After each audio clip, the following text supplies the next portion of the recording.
All right, welcome everybody. So happy Thanksgiving. Most important, I'm in the shop today, kind of going over some stuff, and I want to make a video here for you guys. I'm not going to be welding at all in this video. This is just an informational video to help you guys out on a subject that I think gets kind of overlooked every once in a while. And before we weld, we have to prep our pipe. So that's what the video is about. It's about prepping our pipe.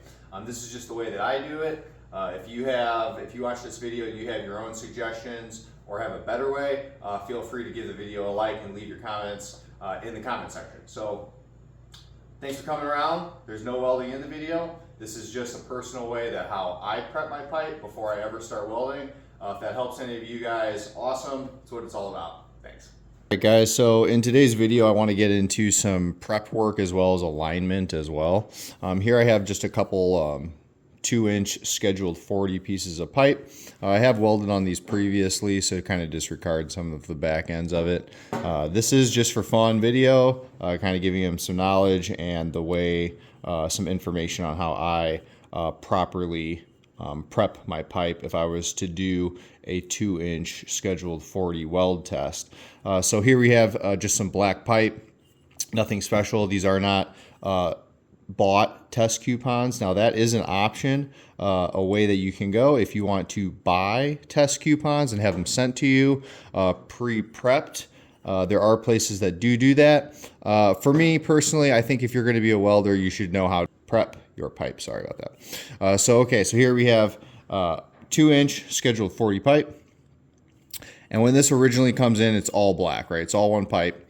And most importantly, before we ever get into it, we got to have two pieces. So we got to make a cut. So having a square cut that is alignable with no gaps is incredibly important.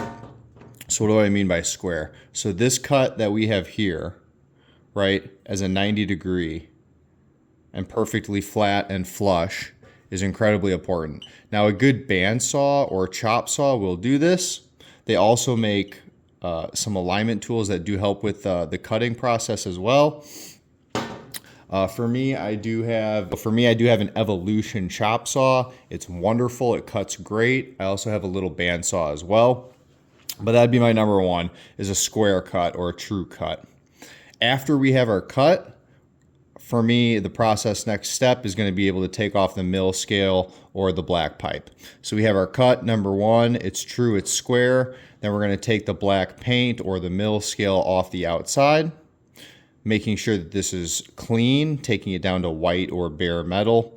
Now I'm not gouging anything. You can see I don't have any crazy big dips. And next here, we're going to do our beveled edge. So we've got about a 30-degree beveled edge on here. And I just do this with a flap disc.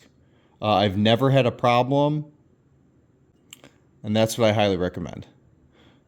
I also take the mill scale and black paint off with the flap disc. So we have our cut, we have our true cut, taking the black paint and mill scale, beveling our edge. Now when we bevel our edge, there's two ways here. We can do a knife edge or a landing. So for what I mean by that, right here, this point, so this is a knife edge. So it's sharp, there's no landing on it. So the second way to do it would be to have a landing. And then lastly, we can't forget about our inside. We want to clean that mill scale. You can see in here, this shine, we've cleaned the mill scale off. So this dull, this is our mill scale. And if we were to weld this without cleaning this, we absolutely would be putting a ton of porosity and dirt and debris into our root pass. So always remember to clean the inside of your pipe. Now lastly, I would clean with a rag acetone. And then if I really wanted to take it a step further, I might hit it with a little bit of heat, a torch or something, to take any type of the towel debris out of it as well. All right, let's get into some fit up. All right, so what do we have here? This is about an 1.5 by 1.5 angle iron. I find this pretty much the easiest way to do a test coupon in aligning a 2-inch pipe test coupon or 4-inch or whatever that is for that means. It gives a great groove here to be able to align our pipes. Now in the field there are some other tools We have something like this, the CPA 60 strong hand for aligning pipe. Now this is a little bit more advanced where we would use a high and low gauge. We're not going to get into this right now.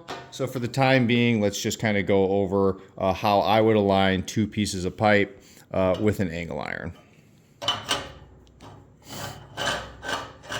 So just like that, fits in the middle, slams together, and aligns our pipe really great. So to set our gap, pull it back a little bit.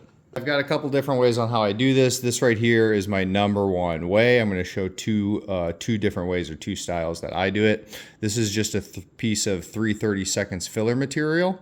I have it cut to a decent length, and then I bend it right in the middle. And I hang this up on my pegboard in my wall. You guys might have seen something like this in my previous videos, but this works exactly like that. Setting it in the middle, conjoining our pipes together. That leaves a great gap. That's already preset, you can see that. And then this allows me to be able to put a couple tacks, spin the pipe, put a tack, and then be able to pull that right out. And that leaves my gap. Okay, so this is #2. I have done this in some previous shorts. So let me describe or explain what I'm doing here. So sometimes, most times, when we use this method and we put our tacks into our pipe, we have expansion and contraction, mainly contraction, where it squeezes our 2 pieces of test coupons together, and then it's hard to be able to pull this out. So what am I doing with this? Now these are stainless steel, because I use these as 2. These are 3 stainless steel filler material pieces. So this is exactly what you're seeing in here that you have it taped. It's an 1/8 inch stainless steel piece of filler wire. I have it bent over, and I used a flap disc. We'll get this camera to focus.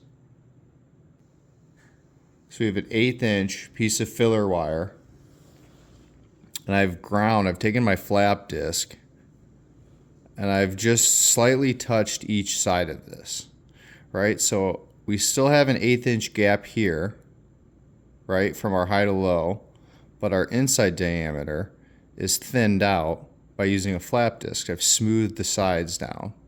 And that is exactly what I've done to all 3 of these.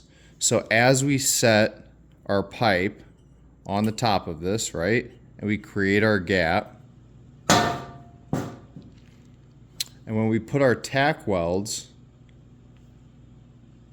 into our side, the pipe is going to contract, right, because of the heat.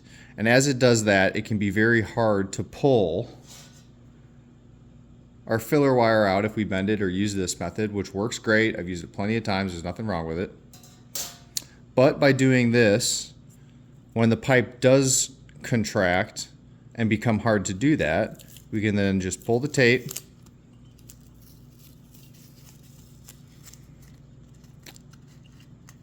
and then as these would be stuck inside with tacks around, you just simply twist and they slide right out.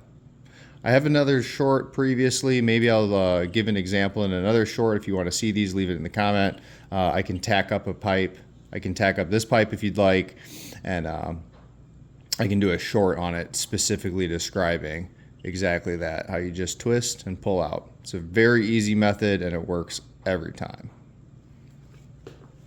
All right, guys, so I hope that helps you. That's just some of the ways that I use to prep my pipe, or kind of my mentality on what I'm thinking about it. Of course, we have our cut, making sure that that's true. Most importantly, to make sure our gap is correct. Cleaning off our mill scale and paint, beveled edge, knife edge, whether you want a knife edge or a landing, right? Inside of pipe, cleaning the mill scale. I personally, in that video that you've seen, I have this cleaned off to be about 1/2 inch. You just want to make sure that there is nothing that's going to affect your root pass. So you want to make sure that you get all of that inside mill scale off. Then of course acetoning, and then using a torch, a little bit of heat if you want to clean off if the rag leaves any debris. But otherwise acetoning the outside, acetoning the inside, and then you're ready to tack. So then for the tacking methods that I did show you, those are two ways that work for me. We have the filler wire material, just bending it, cutting it to length, bending it in the middle, and then using that to kind of set our gap, right? Of course, when you deal with that, we have our contraction when we're putting in our tacks, and it can be hard to pull this out at times. So I did show you my kind of other way that I use. So taking a piece of filler material, bending it at a 90 degree, taping them to your pipe, right? And then as you put your pipe on and you put your tacks in and it contracts, you'll be able to twist those and pull them out easily. So that's kind of just a few different ways that I go about prepping my pipe and putting my gap in for this personally is a scheduled 42 inch. Maybe I'll do a weld previously. I've done videos previously. Maybe I'll do one in the future again. But there you go. There you have it. If it helps, leave the video a like and a comment. If you have a different way of doing it, if you have other suggestions that helps the viewers on how they can practice prepping and setting up their pipe, feel free, leave it in the comments. I'm pretty humble about it. I know I'm not the best. I love learning from the rest of you guys out there as well. So thanks for having you guys around. Happy Thanksgiving. Peace.